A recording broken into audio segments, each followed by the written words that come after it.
नमस्ते दोस्तों, welcome to my channel ज्ञान प्रकाश इनसाइट्स। आज हम बात करेंगे India New Zealand free trade deal के बारे में और समझेंगे इसका इंडिया पर क्या इम्पैक्ट पड़ेगा। तो चलिए देखते हैं।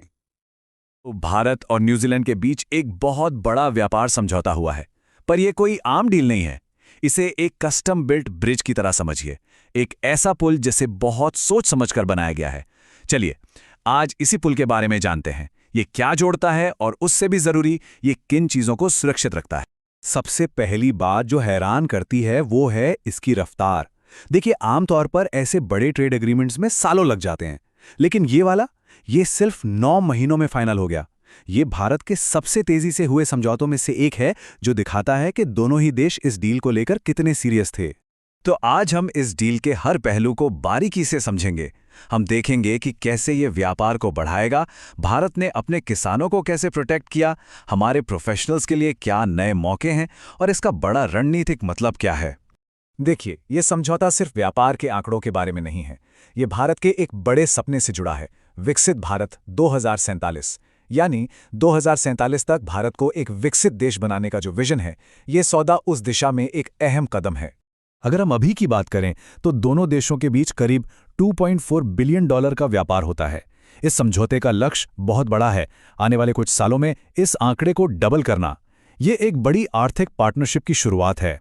चलिए अब इस डील के सबसे बड़े हाईलाइट पर आते हैं। ये भारतीय एक्सपोर्टर्स के लिए एक जबरदस्त जीत है, क्योंकि इससे उनके लिए न्यूजीलैंड का बाजार पूरी तरह से खुल गया है। जी हां, पूरे 100%। ऐसा बहुत कम देखने को मिलता है।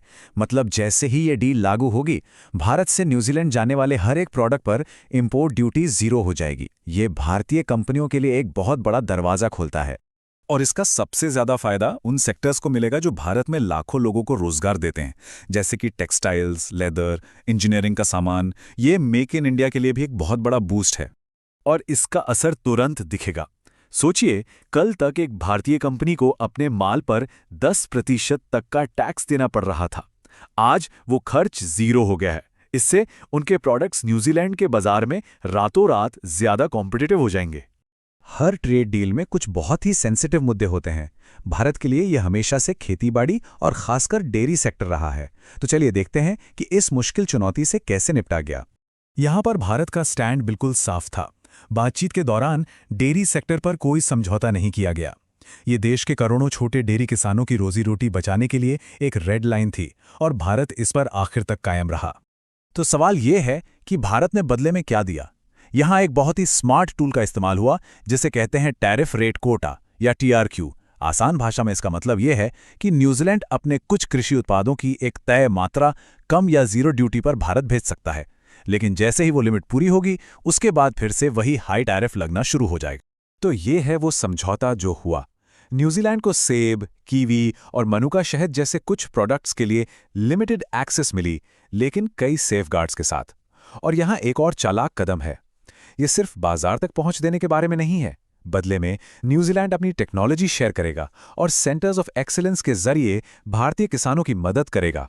तो ये एक तरह से टेक्नोलॉजी के बदले ट्रेड की डील। अच्छा, ये समझौता सिर्फ सामान के आने जाने तक ही सीमित नहीं है, ये लोगों, स्किल्स और सर्विसेज के बारे में भी है। ये एक तरह से दोनों देशों के बीच एक टैलेंट ब्रिज बना रहा है। तो ये डील आम लोगों, प्रोफेशनल्स और स्टूडेंट्स की जिंदगी पर कैसे असर डालेगी। चलिए देखते हैं कि ये कौन से नए रास्ते खोल रही है। और ये टैलेंट ब्रिज कुछ इस तरह काम करता है।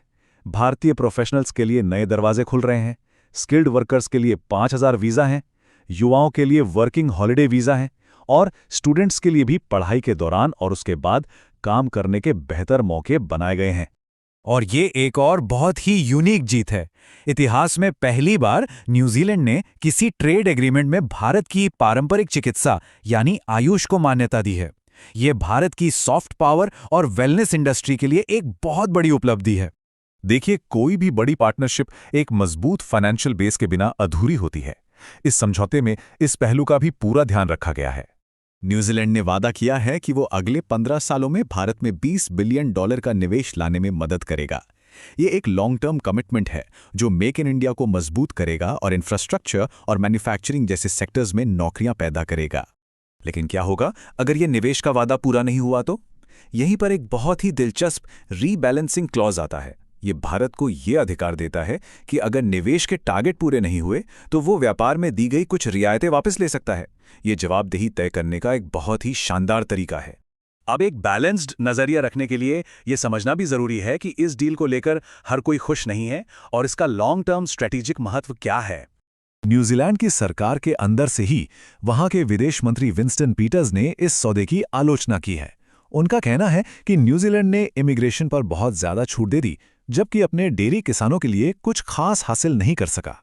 और इसके ठीक उलट दोनों देशों के प्रधानमंत्रियों ने इसे एक ऐतिहासिक कदम बताया है, जो इंडो पैसिफिक क्षेत्र में एक मजबूत रणनीतिक साझेदारी का संकेत है।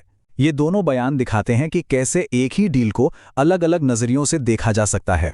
तो आखिर में ये समझौता सिर्फ सामान और टैक्स के बारे में नहीं है, ये वाकई में एक कस्टम बिल्ट ब्रिज है जो भारत के मजबूत सेक्टर्स को आगे बढ़ने का रास्ता देता है और साथ ही उसके संवेदनशील हिस्सों की सुरक्षा भी करता है।